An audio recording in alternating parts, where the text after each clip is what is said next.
All right, I'll begin with an illustration, and this illustration is about an Ukrainian lady called Katya. She graduated law school and business school in Ukraine, and she ended up working in New York at a bank, a very known bank. But Katya, she was obese, and suddenly her obesity became so troublesome that she was fired from her job because she couldn't even walk well anymore. Literally, she had so many pounds. So Katja went to the doctor, and the doctor sent her to a hospital. And at the hospital, they did their research upon her. They did blood tests, and they even evaluated her eating pattern. The doctors, the medical examiners, were stunned because they realized that, hold on a minute, this woman does not have an excessive eating pattern. She doesn't even eat that much. She was 27 and she has been obese since she was 22. So she has been obese for only 5 years.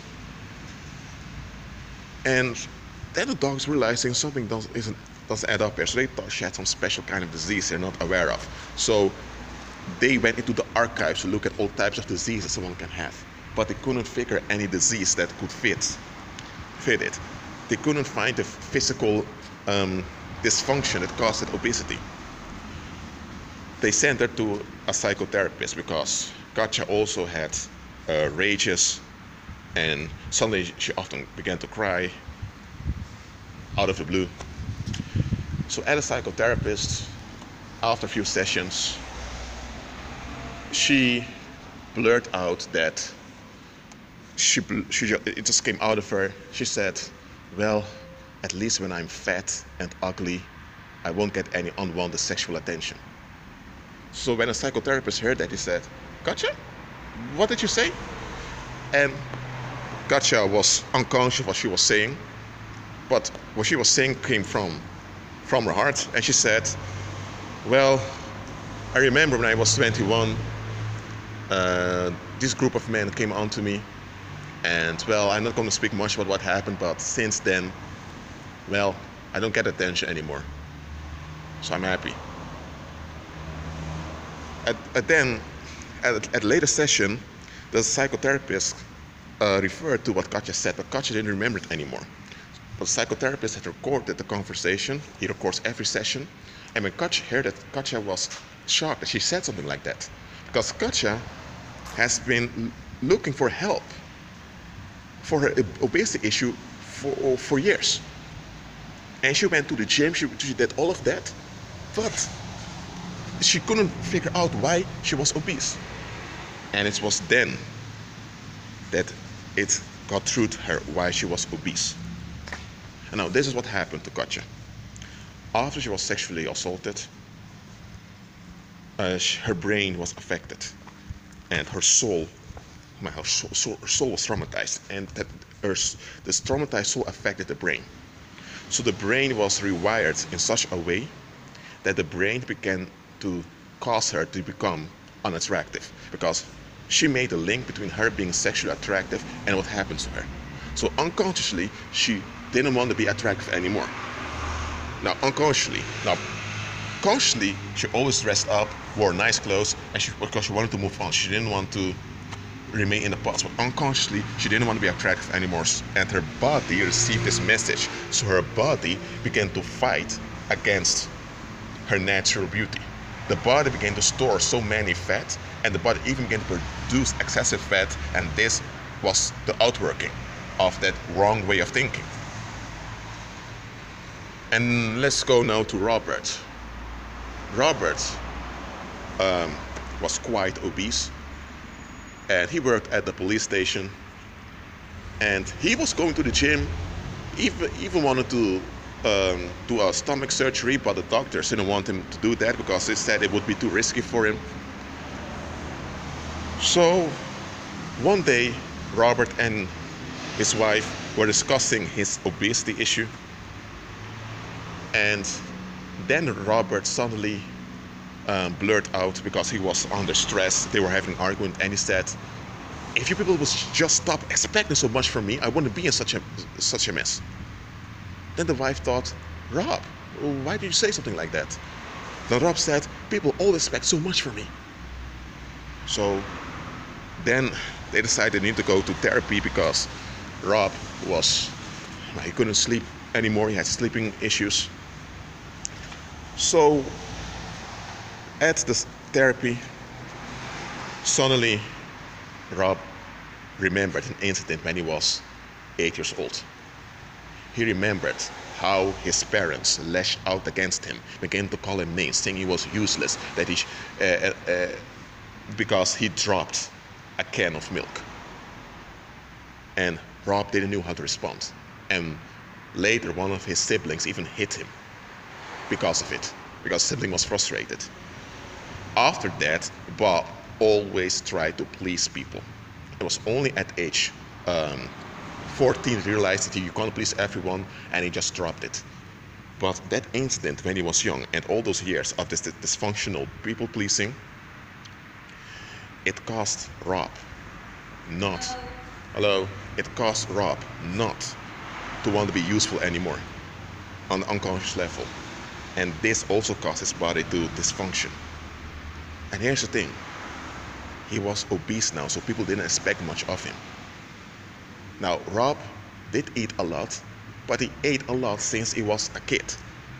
It was only when he entered college and when there was a lot of pressure on him that obesity manifested. So the obesity was the outworking of a wrong way of thinking. And here's the thing, that wrong way of thinking attracted demons onto Rob. The same as happened to Katja. So that obesity was an outworking of the body, but demons kept it going. Because in that obese body, in all that fat, that's where demons would land in and feel at home. So you have a mental aspect, which works out in a physical, and you have the paranormal aspect involved. Now, why am I speaking about obesity? Because I'm using obesity as a metaphor to explain the following onto you. Your way of thinking is far more impactful than you are aware of. And when it comes to finances, because I want to relate this to finances, the financial difficulties you have around you, yes, you have the environment, you may have an economic crisis. It may be that there aren't many jobs around, because that can be true also. It can be that there are 2 million adults living in a society, but they only have jobs for 1.6 million, because for 400,000 just don't have any jobs. So they tell people to look for a job, but they cannot find a job because there are no jobs. So maybe that's the case. But even that doesn't cause the financial difficulties around you. Let me tell you what's causing the financial difficulties around you. And this is not something to blame you. It's something you're not aware of. It's something people didn't taught you. It's something you probably couldn't have figured out on your own. What is causing and keeping the financial difficulties around you? It's not a lack of money. It's not a lack of currency. You can be prosperous with little currency. That's possible. You don't need to have 2 million on the bank account or to have 4,000 euros each month as a salary in order to operate in abundance. The reason poverty and lack keep having a hold on you is because there is a stronghold in your mind that's not dealt with. There's unbelief somewhere in you, and you don't realize it's unbelief. And this is what keeps the paranormal active, to keep you trapped. Look, to be delivered from lack, to be delivered from poverty, means that you agree with Christ, you agree with the biblical abundance, and this biblical abundance will work out in your circumstances. That doesn't mean that suddenly a few million euros will appear in your bank account. It just means that now you operate in abundance. Now you can, let me say this, because you operate by faith, you get things done without you being aware you're getting things done. Before, you always look at how much money do I have or what people are going to think. Now you operate by faith, and often without you being aware that things are manifesting for you. Maybe you need a new apartment, you and your wife, because you have a baby coming, but you don't have the money to pay for another apartment. And you think, I can get a loan from the bank, but there's going to be a lot attached to it, so you don't know what to do, and the situation is stressful. Now you walk by faith, you decree in faith, you operate in biblical abundance. So you keep going to your job, you pay your rent, you do your daily stuff, and then one day you get a phone call of a real estate office that you visited the website once, you left your email behind to get a newsletter, and once a week you got a newsletter from them, then suddenly they offer you a house, and you think, how am I going to pay this? But you sense that the Holy Spirit tells you, go and check it out. So you agree to come next week, and 3 days later you meet this old friend of yours, an old friend, that guy you used to go to college to. He now had his own business. You haven't spoken to him in years. And that guy said to you, Frank, let's say your name is Frank. Frank, I need a business partner now. I need someone to register my business because I can't do it on my own, because I need it in order to get a loan from the bank. You know what, Frank? If you do this with me, I'm going to hand over 5,000 euros onto you, and you can just do whatever you want with it. And after 2 years, you can just cut off the contract, and I'll pay you also for that. I just need you to help me out with this. And you, because you want to help out a former friend, a former classmate, you think, okay, I'm doing it. And then the day arrives that you are at the real estate agent, and you're checking the house, you and your wife, who's pregnant. And then when you have signed the contract, as you take the house, you're thinking, hold on a minute, where do I get the money from? But then you remember, a few days earlier that buddy came by, and now you have 5,000 euros, so you can pay the rent for 10 months. So what has happened? Supernaturally, a provision has manifested onto you. You did not know how it would manifest. You did not pray, Lord, let some friends come by with a business contract with 5,000 euros. No, you didn't do that. You didn't even look into the specifics of it. You just operate by faith. You decreed and agreed with Christ that all your needs are met in Him, and that this need is met also. And you had let me say like this. You had no fearful expectation of judgment. You had a confident expectation of good, as the Most High expects from you. And because you had expectation of good, a confident expectation of a good, this confidence worked out for you. Your faith worked out.